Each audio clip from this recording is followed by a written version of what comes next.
একটা কথা বলি। আমি তো অনেক কিছু নিয়ে আলোচনা করি, বলি। তো আমার একটা কথা কিছুদিন ধরে মনে হচ্ছে যে, যে সমস্ত বাচ্চার মায়েরা বিশেষ করে বাবারা এরকম করে না। বাবারা অনেকটা বুঝদার হয়। তাদের হেয়ালিপনার জন্য নাকি আমার মনে হয় জানি না। না তবুও মানে বাবা বাবারা একটু বেশি বুঝদার হয়। সবসময় না মায়েদের একটা চিন্তাভাবনা থাকে। আগের মায়েদের তো একদম মারাত্মক ব্যাপার। এখন তো মায়েরা রিলস করে, এটা ওটা করে। অনেক কিছুতে নিজেদেরকে ব্যস্ত রাখে। কি কি বলবো? মানে সবসময় মাথার উপর ড্রোনের মতন করে ভোঁ, ভোঁ, ভোঁ, ভোঁ করে নজরদারি করত। এখনো যে সমস্ত মায়েদের এইরকম অ্যাটিটিউড আছে, এইরকম চিন্তাভাবনা নিয়ে বাচ্চা বড় করছো, একটা সময়ের পর ড্রোনের মতন যতক্ষণ তুমি ঘুরবে একটা বাচ্চার পেছনে, যতক্ষণ তুমি ছাড়তে চাইবে না, ছাড়বে না, বাচ্চাটা কিছুতেই নিজেকে তৈরি করতে পারবে না। আমি বলছি, যখন একটু বড় হবে, ছোটবেলায় তো সব বাবা-মায়েরাই মানে হাত ধরে বাচ্চা এই সমস্ত কিছু করে দেয়, করা উচিত। সে সময় বাচ্চার প্রয়োজন তোমাকে। কিন্তু যখন থেকে একটু বড় হবে, ম্যাচিউরড হওয়ার দিকে যাবে, ধরো ক্লাস 7, 8 এরকম সময় বাচ্চাকে একটু আস্তে, আস্তে ছাড়তে শিখবে। মন থেকে ছাড়তে বলিনি। নজর নজর রাখবে, নজরদারি বলব না, নজর রাখবে বাচ্চার প্রতি। কিন্তু বাচ্চাকে একটু বাচ্চার মতন করে থাকতে দেবে।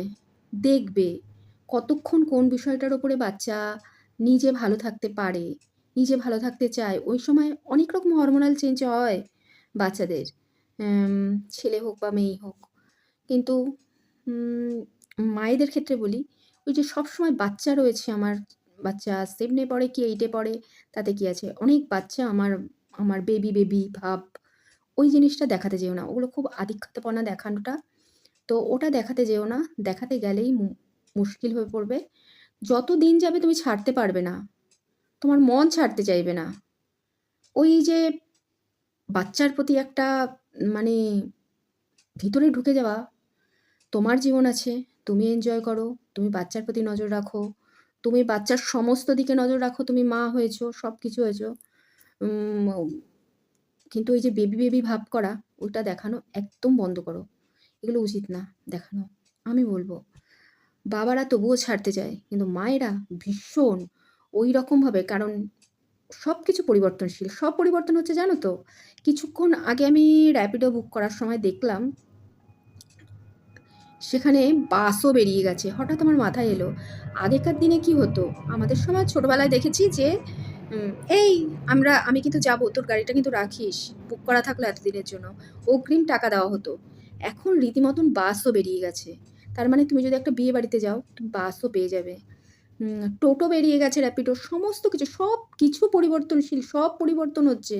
তো আমি চাইবো সেইভাবে নিজেদের মাইন্ডসেটটা তৈরি করো। বাচ্চা এখন পেটের থেকে পড়লেই কিন্তু অনেক কিছু বুঝে যায়, অনেক কিছু শিখে যায়। মানে এত বেশি দেখতে শেখে না চারিপাশটা, মানে তুমি করতে পারবে না। তো তুমি ওর কাছে বোকা বনে যাবে। তো ভবিষ্যতের জন্য বলছি, ভবিষ্যতে যদি তোমাকে বৃদ্ধাশ্রম, বৃদ্ধাশ্রম নিয়ে আমি একটা কথা বলব। মানে তোমরা যেটা বৃদ্ধাশ্রমকে ভাবো যে খুবই ভয়ংকর জায়গা, মানে মর্মান্তিক জায়গা, উম এটা নিয়ে আমি একদিন আলোচনা করব। সেটা যদি ভেবে নাও যে যদি তোমাদের মনে যদি না ইচ্ছা হয় যে আমি ওই জায়গায় যাব না, তবে বলব বাচ্চার পেছনে ড্রোন হয়ে ঘোরাটা বন্ধ করো। বাচ্চাকে ওয়াচে রাখো, সবকিছুই রাখো। কিন্তু ড্রোন হয়ে ঘুরো না। ভবিষ্যতে কিন্তু বৃদ্ধাশ্রম অনিবার্য। যদি তুমি মনে করো যে বৃদ্ধাশ্রমটা তোমার কাছে কারাগার, তো ভবিষ্যতে বৃদ্ধাশ্রম অনিবার্য। বৃদ্ধাশ্রমে মানুষ অনেক কারণে যায়। সেই নিয়ে একদিন আলোচনা করব। যদি ভালো লাগে, প্রাসঙ্গিক লাগে, তাহলে কমেন্টগুলো করো। যদি আমার কিছু ভুল হয় তাহলে আমিও শিখতে পারবো, জানতে পারবো, বুঝতে পারবো যে আমি এই পয়েন্টটা ভুল বলেছি। তো যাই হোক, এই হলো ব্যাপার। তো টাটা, আজকে এই অবধি।